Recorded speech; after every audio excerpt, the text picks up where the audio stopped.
अस्सलाम वालेकुम प्यारे दोस्तों, आज की वीडियो में हम आपको बताएंगे कि एक आज़ाद और गुलाम कौम में क्या फ़र्क है। तो वाक़या कुछ इस तरह से है कि अंग्रेज़ अफसरान जिन्होंने हिंदुस्तान में मुलाजमत की, जब वो वापस इंग्लैंड जाते तो उन्हें वहाँ पब्लिक पोस्ट ना दी जाती। उसकी वजह ये थी, उनको कहा जाता कि तुमने एक गुलाम कौम पर हुकूमत की है, जिससे तुम्हारे अतवार और रवैये में फ़र्क आ गया है। यहाँ अगर किसी तरह की कोई जिम्मेदारी तुम्हें दी जाएगी तो तुम आज़ाद अंग्रेज़ कौम को भी इसी तरह से डील करोगे। इस मुख्तसर तारुफ के साथ दर्ज झेल वाक़या सुनिए और अपनी राय कमेंट सेक्शन में लाजमी दीजिए। तो व्यूअर्स, वाक़या कुछ इस तरह से है कि एक अंग्रेज़ खातून जिसका शोहर बरतानवी दौर में पाको हिंद में सिविल सर्विसेज का ऑफिसर था, खातून ने ज़िंदगी के कई साल हिंदुस्तान के मुख्तलिफ इलाकों में गुजारे। वापसी पर अपनी याददाश्तों पर मबनी एक बहुत ही खूबसूरत किताब लिखी।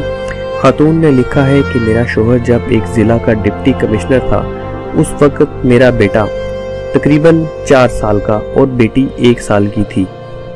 डिप्टी कमिश्नर को मिलने वाली कई एकड़ पर मुहित रिहाइश गाह में हम रहते थे। डीसी साहब के घर और ख़ानदान की खिदमत गुजारी पर कई सौ अफराद मामूर थे। रोज़ पार्टियाँ होती, शिकार के प्रोग्राम बनते, ज़िला के बड़े बड़े ज़मींदार हमें अपने यहाँ मदऊ करना बाइसे फ़ख्र समझते।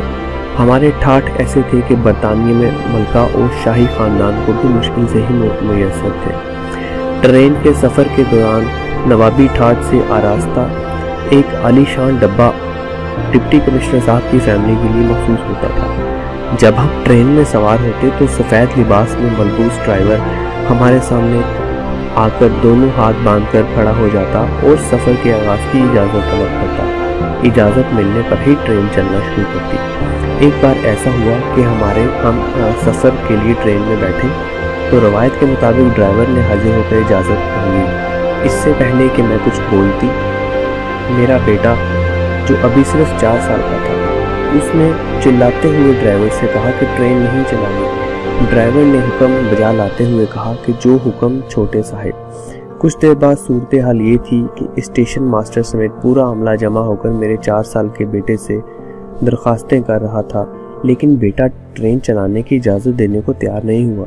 बिल आखिर बड़ी मुश्किल से मैंने कई चॉकलेट्स देने के वादे पर बेटे से ट्रेन चलवाने की इजाज़त दिलाई तो सफ़र का आगाज़ हुआ। चंद माह बाद मैं दोस्तों को रिश्तेदारों से मिलने के लिए बरतानिया वापस आई। हम बजरिया बहरी जहाज़ लंदन पहुंचे। यहाँ पर हमें ऐसे ही एक ट्रेन का सफ़र करना था। बेटे और बेटी को स्टेशन के एक बेंच पर बिठाकर मैं टिकट लेने चली गई। कतार तवील होने की वजह से खासी देर हो गई, जिस पर बेटे का मूड खराब हो गया। जब हम ट्रेन में बैठे तो आलीशान कंपाउंड की बजाय फर्स्ट क्लास की सीट्स देखकर बेटा एक बार फिर नाराज़गी का इजहार करने लगा। वक्त पर ट्रेन ने विसल देकर सफ़र शुरू किया तो बेटे ने बाकायदा चीखना चिल्लाना शुरू कर दिया। वो ज़ोर ज़ोर से कह रहा था, ये कैसा उल्लू का पट्टा ड्राइवर है, हमसे इजाज़त लिए बगैर ही इसने ट्रेन चलाना शुरू कर दी है। मैं पापा से कहकर इसे खूब जूते लगवाऊंगा। मेरे लिए उसे समझाना मुश्किल हो गया कि ये उसके बाप का ज़िला नहीं, ये एक आज़ाद मुल्क है। यहाँ डिप्टी कमिश्नर जैसे तीसरे दर्जे के सरकारी मुलाजिम तो क्या, एक वज़ीर आज़म और बादशाह को भी ये इख्तियार हासिल नहीं है कि अपनी अना की तस्कीन के लिए अवाम को ख्वाब हासिल करें। आज ये वाज़ेह है कि हमने अंग्रेज़ को ज़रूर निकाला है, अलबत्ता गुलामी को देश से निकाला नहीं जा सकता। यहाँ हमारे यहाँ आज भी कई डिप्टी कमिश्नर, SPs, वज़रा, मुशीरान, सियासतदान और जनरल सिर्फ अपनी अना की तस्कीन के लिए अवाम को घंटों सड़कों पर ज़लीलो ख्वार करते हैं। तो व्यूअर्स, कैसी लगी आपकी वीडियो?